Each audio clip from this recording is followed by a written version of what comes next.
Hi friends, இப்போ நம்ம சக்திவேல் பார்க்க போகிறோம். சக்திவேலில் வந்துட்டு ஒரு வழியாக சிக்கல் சிவபதியை மீட்டிங்க்கு கொண்டு வந்து விட்டாரு நம்ம வேலைன்னு. கடைசியில் மீட்டிங்கில் பேசிகிட்டு இருக்கும்போது உங்களுக்காக மட்டும்தான் நான் அப்படிங்கிறாரு. டே என்னடா உங்களுக்குன்னு வளன்னு என்ன பேசுகிற விஷயத்த சொல்லு அப்படின்னு சொல்லி கேட்க, இப்போ வந்துட்டு இங்கேருந்து தலைவராக ஒருத்தரை நியமிக்கணும், யாரை நியமிக்கலான்னு சொல்லிட்டு இவங்களே பேச ஆரம்பிக்க நம்ம தென்னரசு சொல்கிறாராமா, சொல்லுங்க அப்படின்ட்டு. இப்போ எதுக்குடா இந்த டைலாக் அடிக்கிற அப்படிங்கிற மாதிரி இருந்தது. அதாவது இவரை பற்றி இவரே சொல்லிக்கணுமா, அதனால உங்கள் வாரி சரிப்பாட்டுன்னு அந்த கூட்டத்தில் ஒருத்தர் சொன்னதுக்கப்புறமா யோசிப்போம், இதில் கண்டிப்பாக யோசிப்போம்னு சொல்கிறாங்க. அது மட்டும் இல்லைங்க, உங்கள் வாரிசுன்னு சொன்னோன்னே தென்னரசுக்கு அப்படியே மனசுக்குள்ளே பட்டாமச்சு 1000 பறக்குது. கண்ணா உன்னை நிப்பாட்ட மாட்டாங்கப்பா, இந்த பதவிக்கு ஏற்றால் நம்ம வேலைனாதான்ப்பா இருக்கும் அப்படிங்கிற மாதிரி ஆயிடுச்சு. சரி, இதெல்லாம் ஒரு பக்கம் இருக்க, நடக்கிறது நடக்கட்டும்னு சொல்லிட்டு இன்னொரு பக்கம் விட்டா போதுண்டா சாமின்னு சொல்லிட்டு அடி ஜூட்டுன்னு சொல்லிட்டு கிளம்பி வராரு. யாரை பார்க்க? நம்ம சக்தியை பார்க்க. சக்தி ஒரு வழியாக பச்சைசெல்லாம் முடிச்சுட்டு வர திரும்ப வந்து கூட்டிகிட்டு போகிறாரு. எதுக்குன்னு பார்க்குறீங்களா?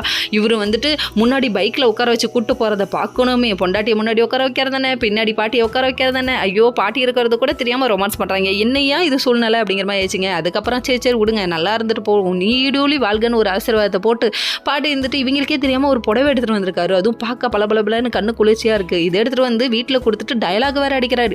இதை நீ கட்டிக்கிட்டு அப்படியே தேவதை மாதிரி வரணும் அந்த டைம் ஃபங்க்ஷனில் அப்படின்னு சொன்னோடனே இந்த புடவையை பார்த்தோன்னே இவங்க எல்லாருக்கும் பிடிக்க ஆரம்பிச்சிச்சு. இதை கொண்டு வந்து தேனுக்கிட்ட காமிக்கணும், இந்த பொண்ணு காமிச்சிட்டு ஹாலியாமா, அப்போ அவனுக்கு கொஞ்சம் கூட அறிவில்லையாமா அப்படிங்கிற மாதிரி ஆயிடுச்சு. இன்னொரு பக்கம் சேரன் ஒரு பக்கம் ஒரு வேலையை பார்த்துக்கிட்டு சுற்றுறாரு. ஓகே.